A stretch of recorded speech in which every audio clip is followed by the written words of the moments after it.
Good afternoon, everyone. It's your baby boomer, Kitty Lane, from the Peninsula in Virginia. Welcome to another Create and Relate. I'm feeling better and better every day. First of all, I would like to thank all of my subscribers, old and new. You guys are great. You are. I cannot say it enough. You guys are awesome. And the fact that you keep coming and you keep subscribing just makes my heart do happy flutters. I would like you to encourage your friends to come check me out. Get them to subscribe and like the videos. All of that goes into the algorithm, and share the videos, and please comment. I love interacting with you all. I want to ask you something before I get into what I had written down to talk about today. Have you ever had those aha moments that made you feel like, why have I been stuck in my head all these years? Or was my intelligence level that low for that long? So I'm making each one of the bags different.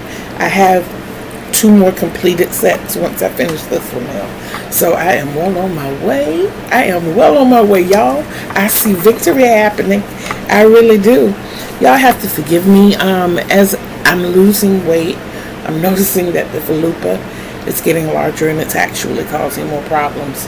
The circulation being cut off to my legs, so I constantly have to shift to try to get some sort of circulation back. And it's hurting, and then losing weight. I don't know why, but I'm losing it in my butt first. So every time I sit down, my bones are closer to the surface. So I feel like I'm sitting on bricks. You know, my mom went through that, and she kept saying how her butt would hurt. And I was like, I couldn't understand that, but I'm understanding it now. Because it ain't comfortable. But I'm not going to stop losing. So, that aha moment I'm talking about. So, I'm using the drawstring method to close this bag. So, of course, we got to thread it from one side to the next. But what I usually do is take the tip of my hook. I usually go like a couple ahead, so that I'm not just pulling it through like one at a time. But today I was like, God, I wish I could do more than just a couple. And common sense said, push the hook forward and thread from the back end. That way you don't have to count up. You can do it as you go, pull through a few, thread a few more. When I tell you that I finished the other side like in record time, and even here with you all right now, like half of this is done, and normally I would still be fiddling with the first part of it. Which means that before this thought actually gets out of my head, and just pray I can remember it. Because I know me, I'm not going to write it down. I'm not going to write it down.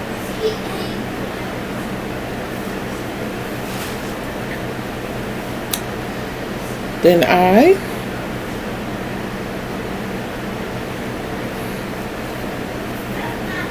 will declare myself done.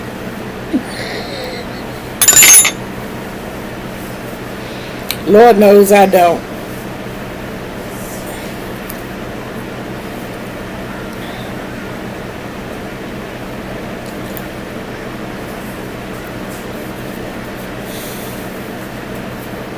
You know, every time I do a different bag, I'm like, maybe I should make the next one like this too.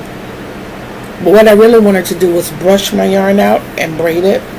There's not enough there to do that, and I really don't want to add anymore. So I think I'm going to leave it just like that and just draw this bag up. And we have another one. That's lattice spray.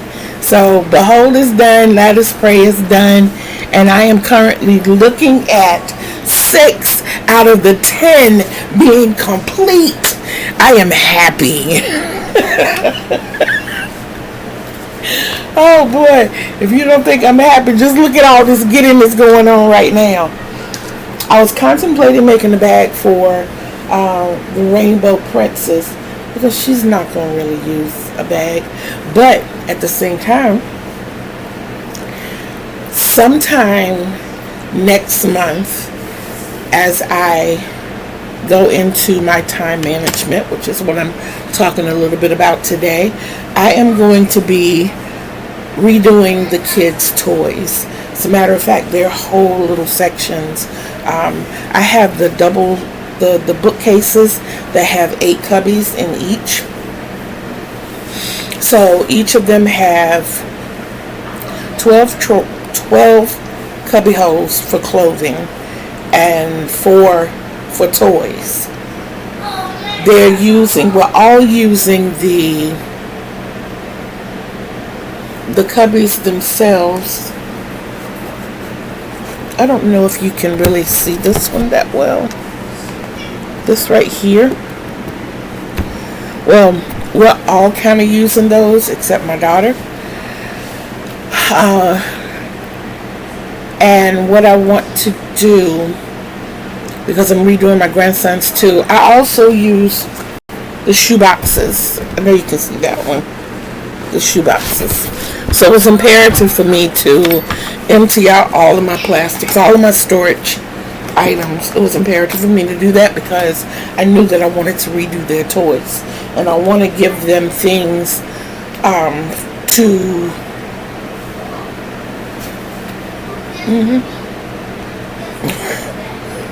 I feel so old when that happens, but we're shooting for success, and I want to give them things to make them successful.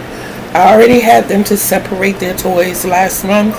Like for my granddaughter, she had the doll babies in one, and then she had accessories in another, so forth and so on.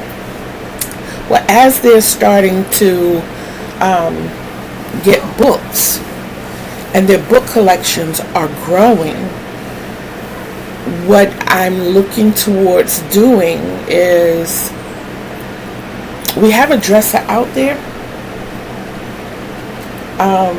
I'm not bringing it back in my room. It takes up entirely too much space in my room.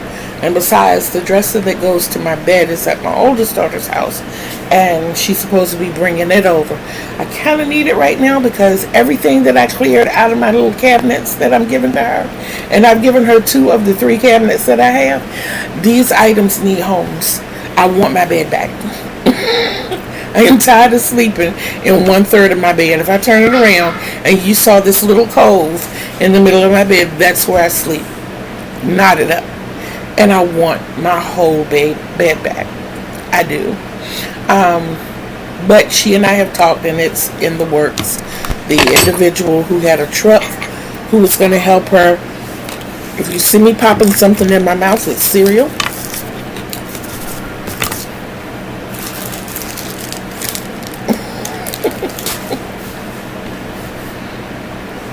So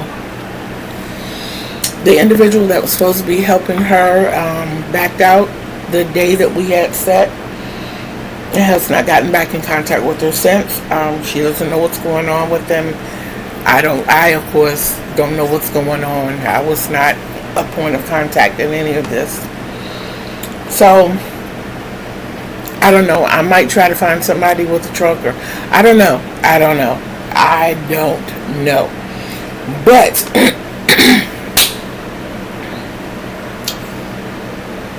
redoing all of that is definitely in the works. Now, what I wanted to talk to you about today was turning your hobby into your job or your career. The first thing that has to happen, and it may sound backwards, but you have to make a commitment to yourself, even if it means you have to write yourself a contract. Because if you see yourself getting into this and you can't remain committed, there's no point in doing it. I mean, very few people go into things and everything just falls into place and goes off without a hitch. So in your commitment contract, you need to add things like a trial period. How long are you going to give yourself to go through this before it becomes a success? And trust me, one sale is a success. You have to put things in the contract like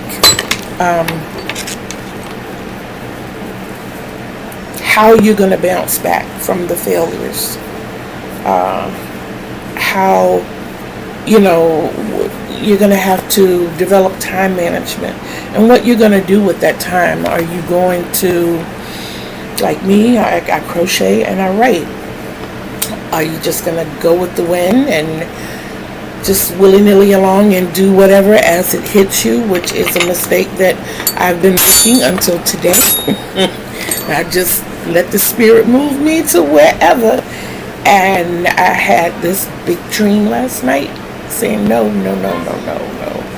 Nobody's going to take me seriously if I don't take me seriously. And I like the concept of my vlogs. I like the fact that it's not, you all have never seen me vent. And that's great. So in a sense, you're holding me accountable for my emotions. You're holding me accountable for my mouth. So I'm grateful for that, and I'm grateful for this opportunity to share my growth with you. However you decide to put your business out there, learn from others' experience. Talk to people who have done it. Talk to, if it's a way that you can communicate with those who are into it, try it. If you find yourself hung up on a snag, ask for help. Ask for help. This is a huge world, and you may be the only one in your community who makes quilts. There's somebody out there in the quilting industry who's willing to help you. Your town may need you to make quilts. I got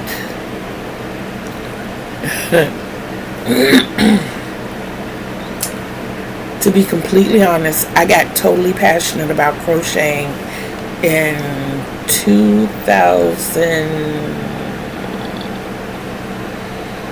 Can't remember exactly, but it was when The Walking Dead started.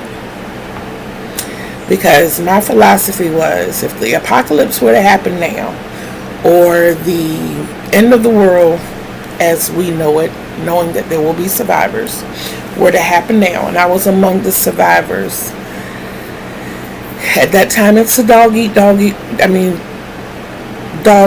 dog world. Do I want to be one of the eating dogs, or do I want to be a surviving dog? And what do I have to contribute? Well, let's look at it. I can't run. I only fight when I absolutely have to. And the last time that happened there was no 2 in our year number. There was still a 1. I don't argue well because I have massive thoughts in my head, and if I can't get out what I'm trying to say right now, sometimes it escapes me, or it's no longer relevant when I'm able to get it out. My mind runs like a congested highway. Like if you know anything about Hampton Roads in Virginia, my mind runs like 64 between 4 and 6 p.m. That's Interstate 64.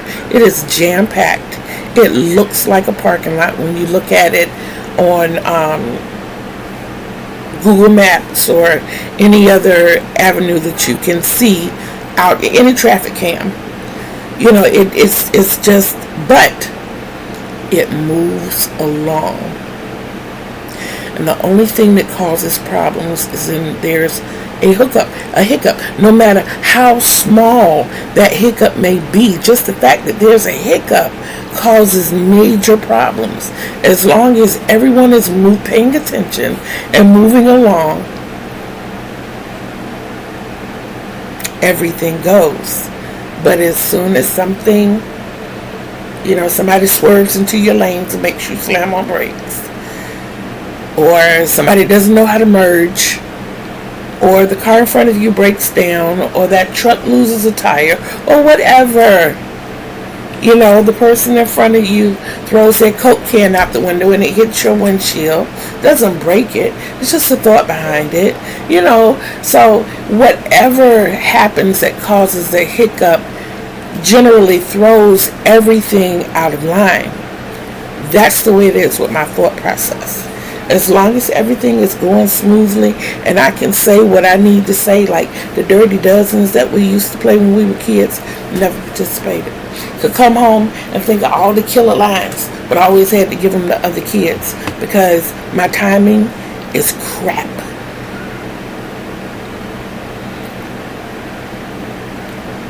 Just putting it out there. So I can't effectively argue. I can always argue my point in writing and in silence, waiting for the moment to speak. So, with that being said, we know that I can't run. I can't really fight. I know I can, but I can't argue, so I can't reason with anybody unless it's over time. So what do I have to offer? As of right now, can't stand up long enough to cook. So I don't have but a couple of things I can fall back on. I have three things that I can fall back on. I could be the historian because I like writing everything down. So I can make a note every day or every significant moment of us starting this new world. I can do that.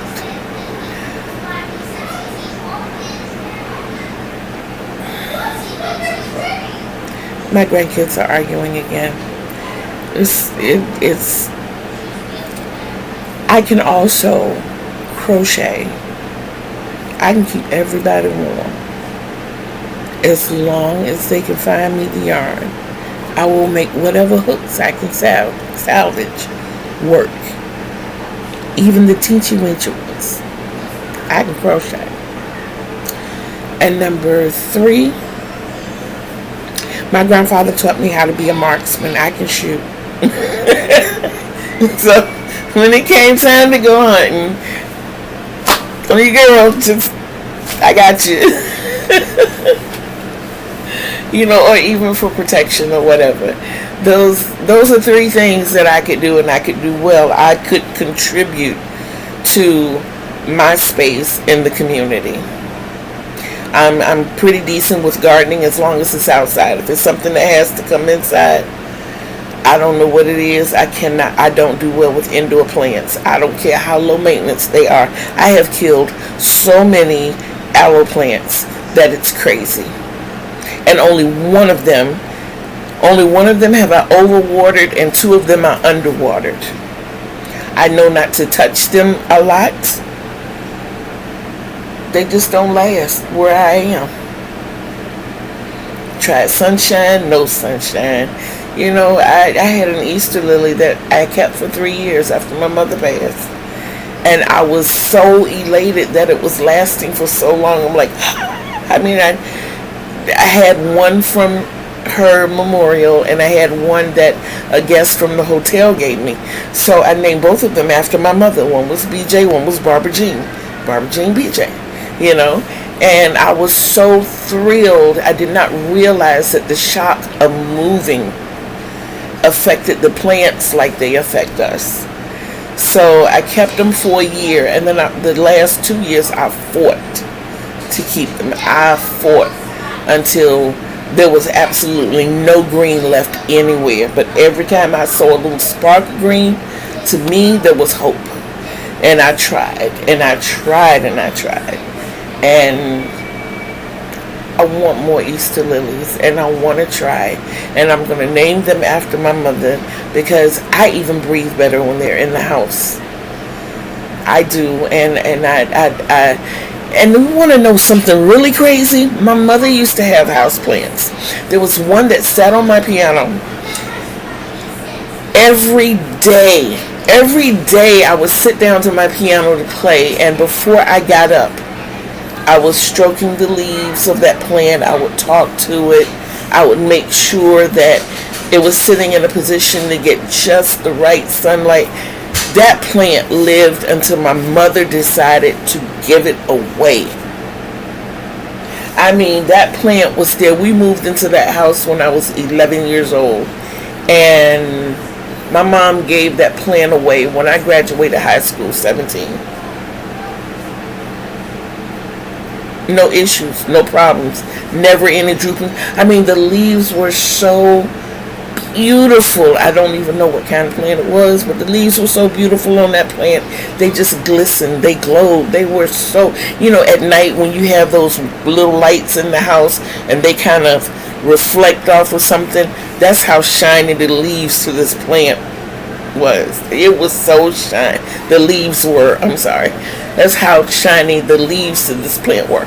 The light would reflect off of them and just give like little shimmers, and it was almost like having a light in the living room, but at night when the lights were off. But it's so amazing. I can help somebody else's plants grow. And I guess the thing about them being outside, I spend a lot of time. I remember when we lived in one house, this is when I left home, I was living right around the corner from my mother, and my mother had given me 3 pepper plants and 3 tomato plants. And I was sitting outside on the ground doing something. And I was like, while I'm sitting here, I asked my daughter to bring me a big spoon. I didn't have any gardening tools, so I asked her to bring me a big serving spoon. And I wrapped tape all around the handle, and I wrote on the tape, gardening, so nobody would, And I dug my holes with that spoon and put my little plants down in the ground. I think I had all of them like maybe 2 feet apart. And as my tomato plants grew, we had trees in the far back of the backyard. So I went out and I broke little limbs off the trees and stuck them far enough from the tomato plants as to not affect the root. And I would string up my plants as I went. So I'm leaving like a foot to 15 inches maybe between the plant and the limb. And I would just lightly string them up as they grew.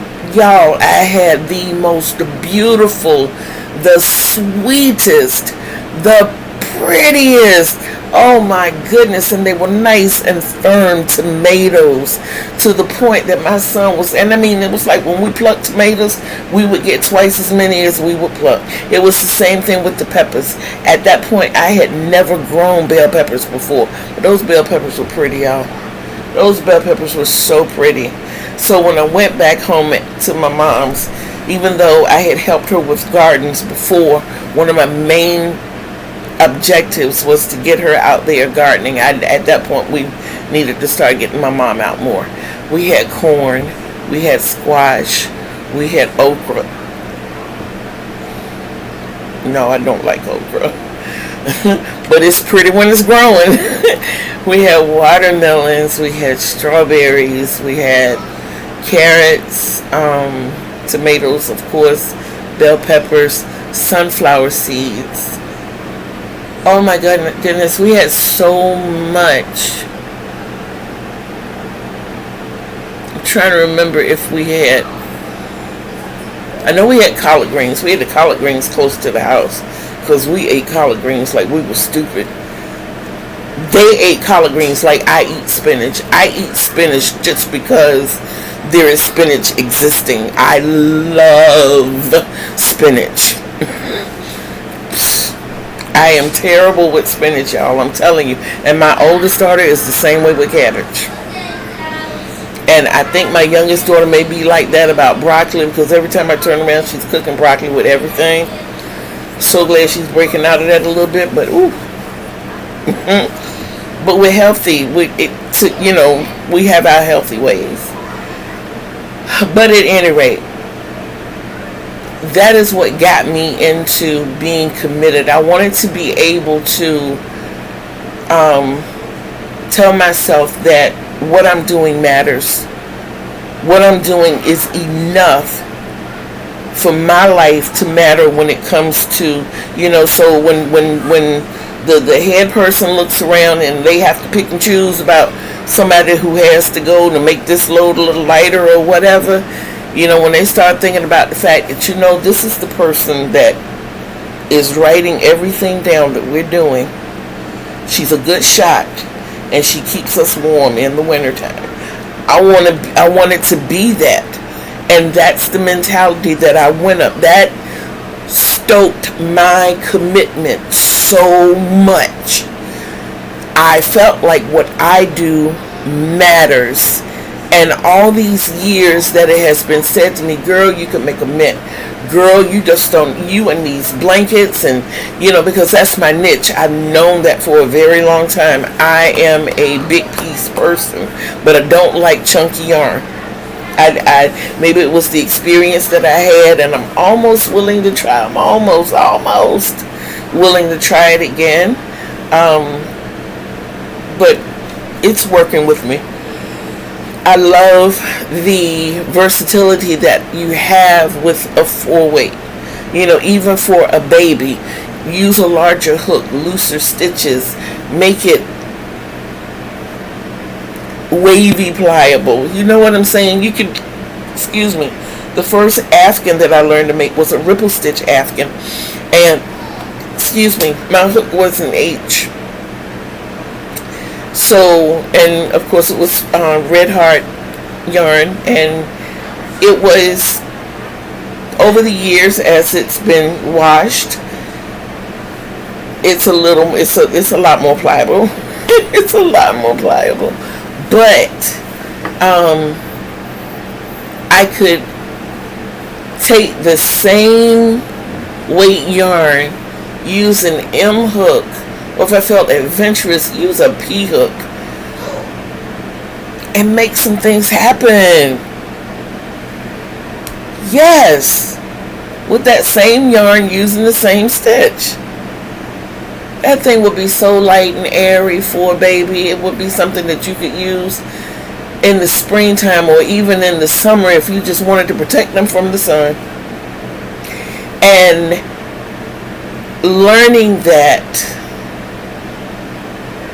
along with the commitment, made me want to take it a step further. This is where we are now, and I want to work with apparels. I look at yarn now and I see clothing, and it scared me when it happened, because I forgot, it's around here somewhere. I ran into it last night, but it was a Karen 1-pounder. I know it was a shade of purple, but it was so pretty, and all I could see, this was before I was even making the shawls, all I could see was a dress when I saw it. And this was before my mother passed, so it was definitely before I started getting sick. But all I could see when I looked at it was a dress. And then when I went back into the stores to look at them even more, look at the yarns even more, I was like, oh my God, that would be a beautiful skirt. Oh my goodness, I could make like house slippers out of those, or thick socks, or wristies that I could wear in the house to control the carpal tunnel, or a tank top. I just saw all kinds of wearables in 4 worsted weight yarn. And then when I started working on making them, I'm learning as I go. I made my daughter this cape that has a hood on it, has pockets, but it is so heavy, but she gets cold. I don't. Yeah, I don't. So it didn't work for me, but it works perfectly for her. But that's what made me want to start working with the lighter or thinner materials. Okay, we've talked about making the commitment. You have to, in this contract to yourself, you have to determine if you have the time. This takes time. Anything that you want to do and do well takes time. Not just 15 minutes here, 30 minutes there, or whatever. If you're trying to, say if you want to do market fairs and you're trying to just make up fillers or something, that 15 minutes that you use to make a scrunchie, that's cool. But if you're planning on making this your life, that ain't cool.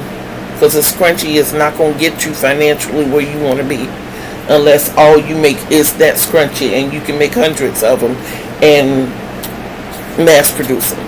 It's just, being feasible. That's not feasible thinking. So you have to commit to time. You have to commit to your commitment level. You have to commit. You have to learn. You have to go out here and seek the knowledge. You have to find out if you're in the right realm of, if it's a passion of yours, you're rightfully doing it. We get that.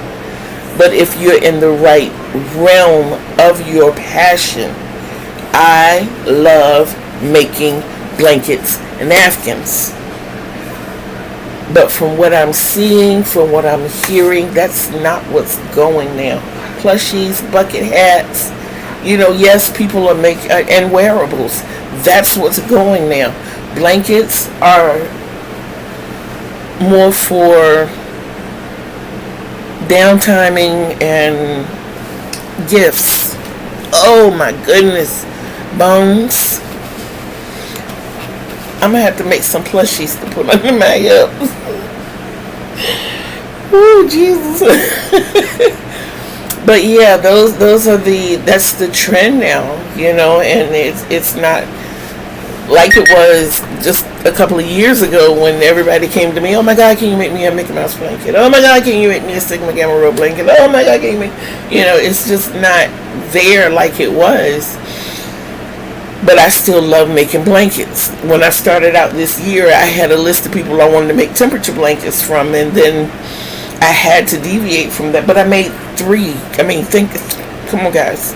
I made 3 temperature blankets so far this year. And granted, I went back to their birth year and used temperatures of that year. But it's a lot that goes into the process of making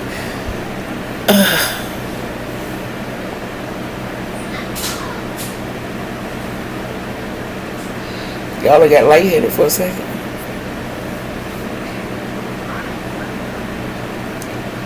It's a lot that goes into the process of making a temperature blanket. You have to decide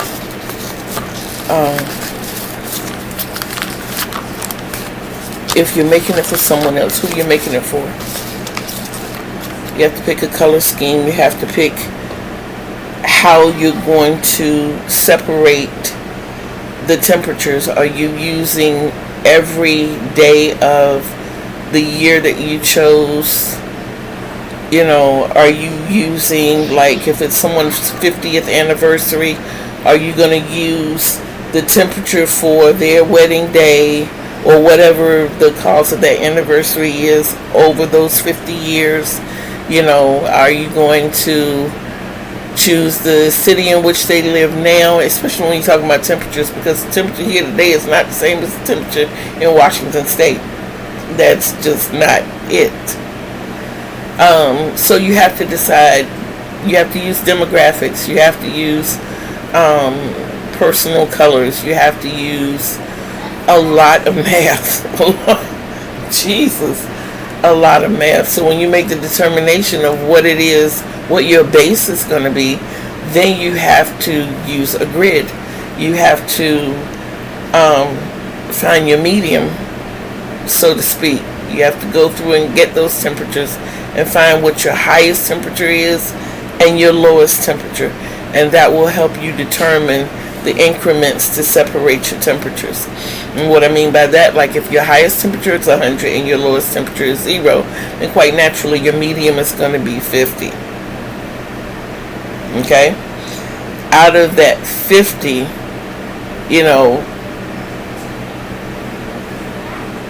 then you look at how many colors you have.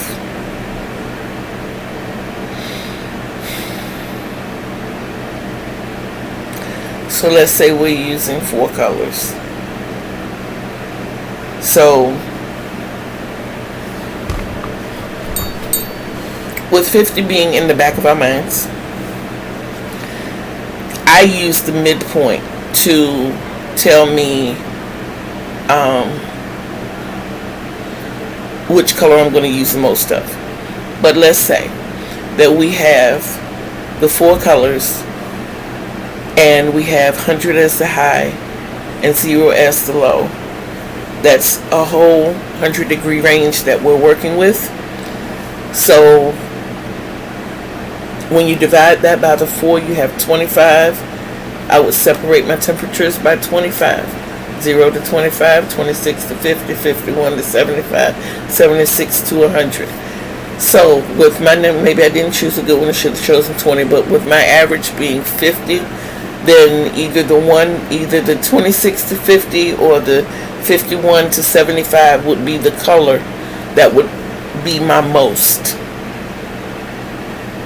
So when after I pick my grids, then I stick my colors with those grids. Or if, say, let's go with 20 instead of 25. It's a little easier to do it that way. So then everything would be 20. 0 to 20, 0 to 19, 20 to 39, 40 to 59, 60 to so forth and so on. My favorite color is purple. Okay? My comfortable range is like 55, 60. So I'd pick between 40 and 60 to be my purple. And then I would branch out from there as far as colors are concerned. Especially if you're using scrap yarn to make your temperature blanket. You look at what you have most of, and if you decide to go with the favorite color type thing, then that's where you want that most yarn to be. But you have to determine your grid in order to do that. That's enough of that. We're going to have to break that down so I can show you what I'm talking about. When I say it sometimes it doesn't even make sense to me. So I understand what I'm saying, but I can't quite relay it the way I want to say it. Alright. So now in making the convergence into entrepreneurship as opposed to it being a hobby, you have to decide how much you are worth, not how much your products are worth, how much you are worth. Say and please don't ever sell yourself short. If minimum wage is $12, think about what you're saying here. Minimum. That's just for going to work, clocking in, and clocking out before you go home. Or doing the bare minimum. Elevate yourself. Elevate yourself. Minimum wage $12. You're worth $20 an hour. You're worth it. You're putting sweat, heart, soul, materials that people don't even really think about into this work. Nobody thinks about a yarn needle except you. They don't look at the fact that this little needle, this little piece of metal, you lose so many of them, especially if you have carpet on your floor. So you have to go out and keep replenishing these needles. They don't look at stitch markers or row counters, or they don't look at any of that. All they see is the finished product or the finished, but you're going out and you're investing your money into this crochet hook, into this yarn, into these scissors, into this tape measure, into these. You are putting your money into this. They're not paying for this. You are. You are. Now the yarn, maybe I always implement yarn. I always put that in with the pricing. But you have to determine how much you're worth. You have to determine your rate of speed and how much you can do in an hour if you're paying yourself hourly. Determine how many hours you have put into this project. I mean, even if you just sit down, because I know when it comes to crocheting, some days you crochet fast, some days you crochet slow, some days you crochet in between. I have taken the time to come up with an average, and I do it twice a year. And I'm starting to back off from that because I'm getting older and I don't crochet as fast as I used to, and I don't want to. And I'm starting to just look at the hours. Okay, I started at 2 o'clock. I'm going to crochet from 2 o'clock to 4 o'clock, and then I'm going to take a break. So from 2 to 4, I have to commit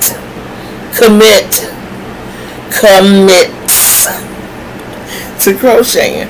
And I'm going to sit here and I'm going to crochet for those 2 hours. If it means that I'm going to turn on somebody else's YouTube channel and let them talk me through. And trust me, y'all, I do that. I look at channels that last at least an hour, because I don't want to keep stopping, picking up the remote, trying to find another one. It's taken away from my crocheting time.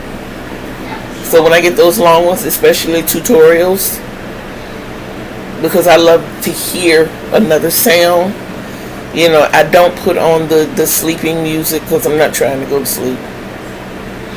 But I go ahead on and I set myself up and I get to working. At the end of that hour, at the end of those 2 hours, I get up and go to the bathroom, smoke my cigarette, or go fix me lunch, or whatever it is I have to do. I go ahead and do that, and then I get back and invest my next 2 hours. And I've told myself that I have to put in at least 8 hours a day in my crocheting. Today, I'm looking at this morning has paid off well. It has. I have gotten so much done, and I'm so proud of myself for doing it and sticking to it. This is a part of my day. This is a part of what I had to do today. And I'm looking at the timer as it goes by, and I know where I am. Okay, so in that, if you spend 8 hours a day and you know you're committed to what you're doing, if it takes you all day to make this item, if it takes you the whole 8 hours to make this blanket, and you're on a roll, then you know full well that that blanket is worth at least $160 and not $25. And I say at least $160 because remember I said about I always put the yarn in with it. If I put $60 in the yarn and I spent, I'm sorry, that's $220 because this yarn isn't coming back to me. That's just like when you take your car to an automobile mechanic shop. Are you going to argue with him because he went and bought the part and took the time to put it in? The part may not have costed but 15 cents. But if he spent 3 hours putting it in and he gets paid $75 an hour, then that's why that part cost you $225 and 15 cents. Because he gets $75 for what he does. If he wasn't so good, you'd have done it yourself. We have to stop underselling ourselves. We're worth more than that. We are. And we need to start treating ourselves like what we're worth. Whew.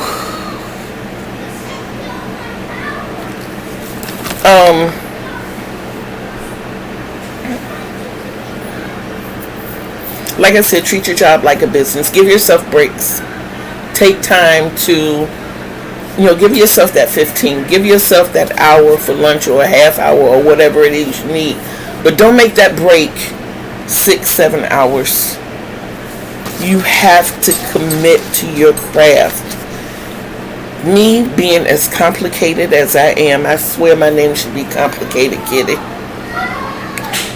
Being a writer, being a poet, being a crafter, being a motivational speaker, being a grandmother and a mother, I have stretched myself. So I have to go back now, and I'm spending today and this weekend doing it, and determine days of what I'm doing. In motivational speaking, I write speeches.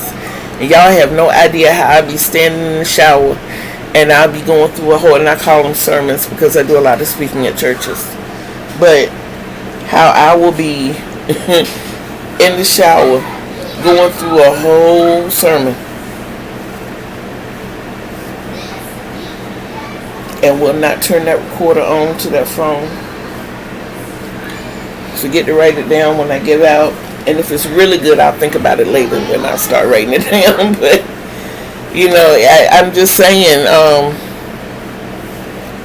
I had the dream last night, and I knew what I had to do. And one thing, when I come across good things, I try to share them with people. That's just how I am. I may have been born alone, but I'm not living on this earth alone. And I feel like of all the fruit in the garden, we can all have some. That's just how I feel about it.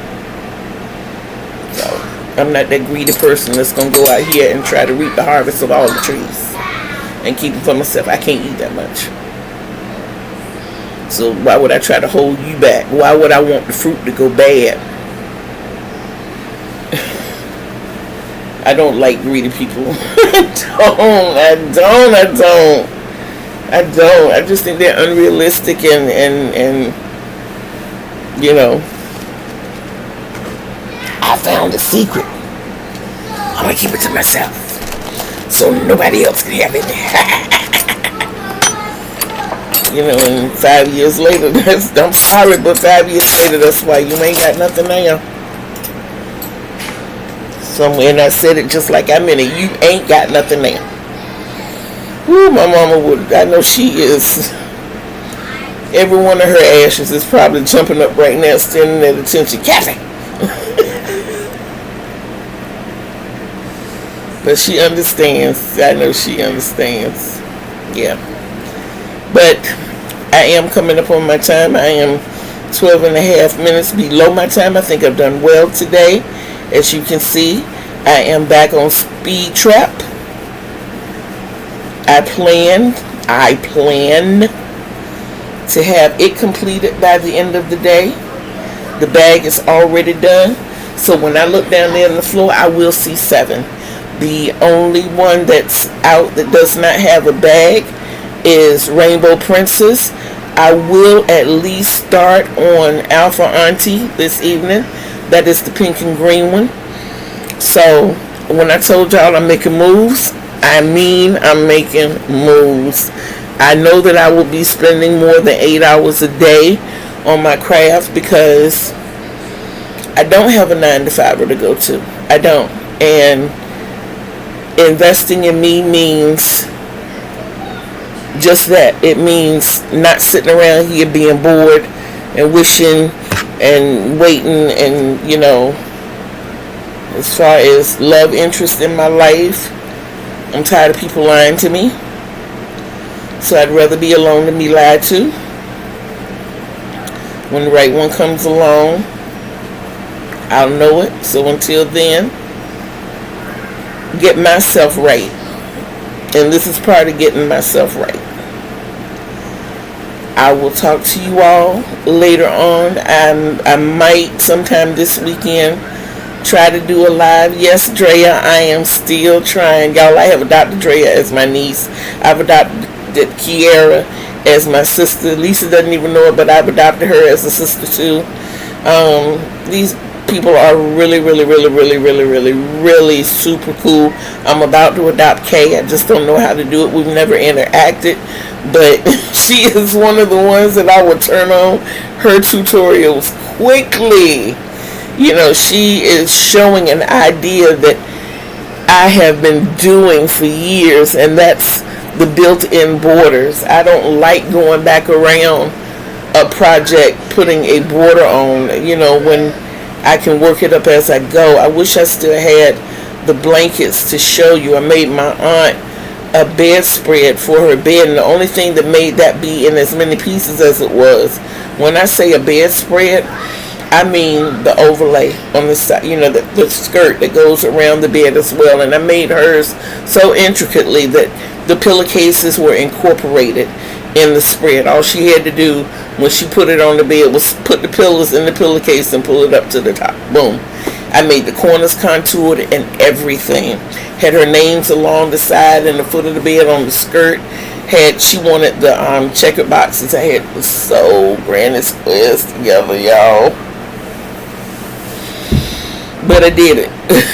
But the one that I made her prior to that, though, where it was the one I made my cousin, actually. I had crosses and hearts around the border, but they were crocheted in as we went along.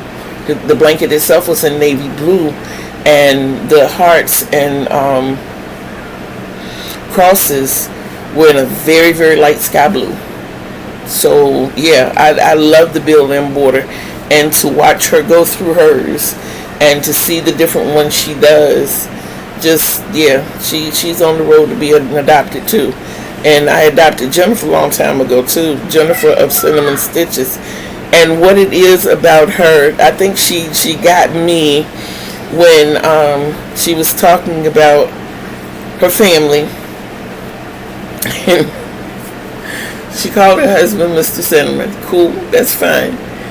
But she was breaking down her family, and I was like, oh my goodness, I feel like I'm going through the same thing here. Having an autistic granddaughter and a grandson who is ADHD, and so is the granddaughter. The fact that I am ADHD and OCD and PTSD, and I was like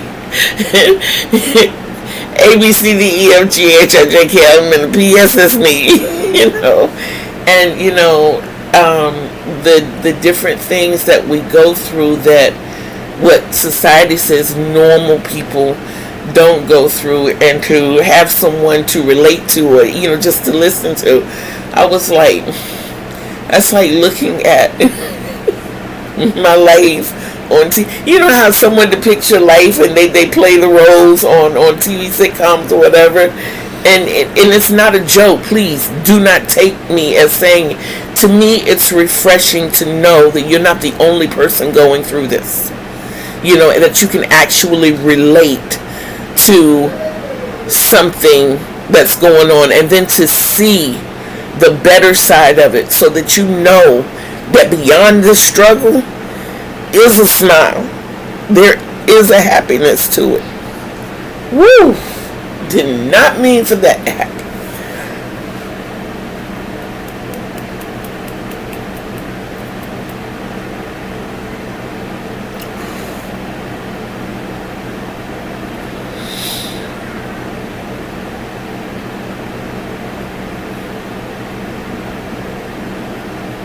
I've been nothing but transparent with y'all, and I'm going to be completely transparent right now. I am so lonely and stupid. Okay, I said it. And you might not ever hear that again.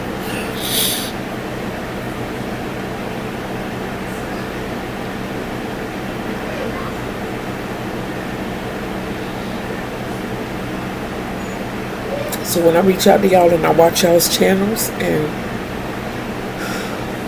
I engage with the comments and give y'all shouts out,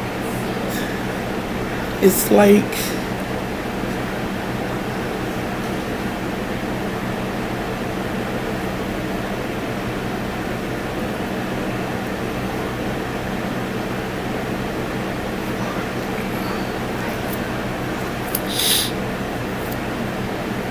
feeling a part of a community.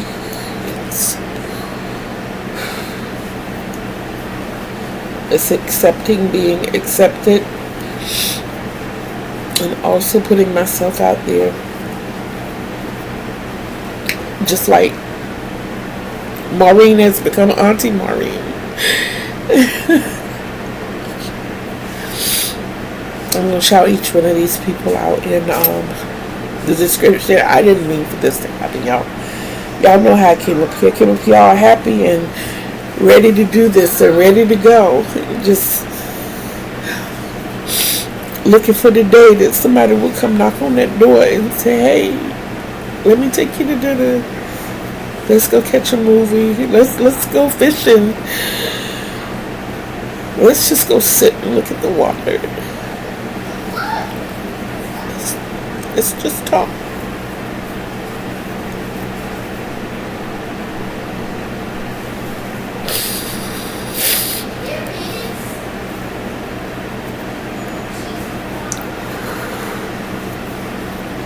My grandkids are beautiful. They are. And I'm thankful for them and everything that comes along with them. My children, same thing.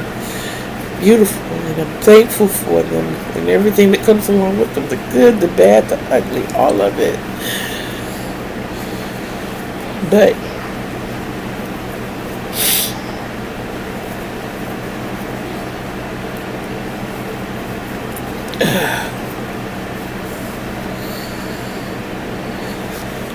not working,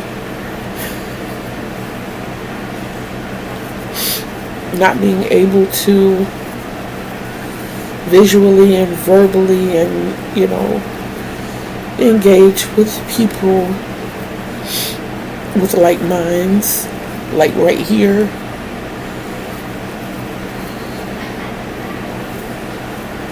It's lonely.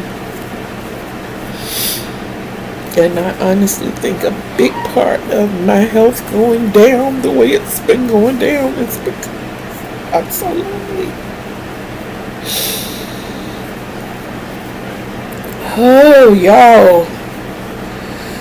I'm going to cut out. I'm going to go in here and fix these kids some lunch. And I'm going to bid you all a good day.